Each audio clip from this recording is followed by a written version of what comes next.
Hi guys, welcome back. তো গাভাস্কার ট্রফিতে আমরা প্রত্যেকটা ম্যাচে দেখেছি কিভাবে ইন্ডিয়া হেরে যাচ্ছে প্রত্যেকটা ম্যাচ, অ্যান্ড অস্ট্রেলিয়া প্রত্যেকবার মানে কতটা ভালো খেলছে, কতটা বেটার খেলছে কিন্তু দেখতে পাচ্ছি।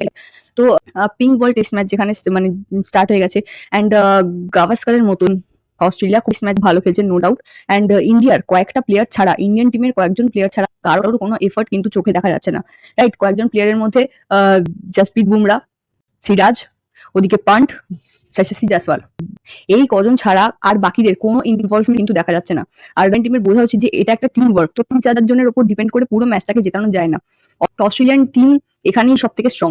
অস্ট্রেলিয়ান টিমের প্রত্যেকটা প্লেয়ার ইন্ডিভিজুয়ালি স্ট্রং, প্রত্যেকটা প্লেয়ার নিজেদের 100% এফর্ট দেয়, রাইট? তো অস্ট্রেলিয়ান টিম এখানেই ইন্ডিয়ার থেকে কিন্তু পুরোপুরি আলাদা, রাইট? আর ওদিকে ওদিকে শোনা যাচ্ছে যে রোহিত শর্মা কিন্তু এইবারের টেস্ট ম্যাচে নাকি রিটায়ারমেন্ট অ্যানাউন্স করবে। তো এবার আমি জানি না এটা কতটা সত্যি কিনা, ঠিক আছে? যদি এটা ঠিক হয় তাহলে আমি বলবো মানে কোনো লেজেন্ডারি প্লেয়ারের জন্য এই ফরম্যাটে রিটায়ারমেন্ট অ্যানাউন্স করা কখনোই সম্মানজনক নয়, রাইট? এই ফরম্যাটে থেকে কোনো লেজেন্ডারি প্লেয়ারের রিটায়ারমেন্ট অ্যানাউন্স করা সম্মানজনক নয়। তাই আমি বলবো গৌতম গম্ভীর কথাতে তাদেরকে যখন আসতেই হয়েছে, তাদেরকে যখন টিমে থাকতেই হচ্ছে, তাহলে আরো কয়েকটা ম্যাচ থেকে যাক, অ্যান্ড ভালো খেলার পর, ভালো টিমকে জেতানোর পর অ্যানাউন্স করুক, it will be better, right?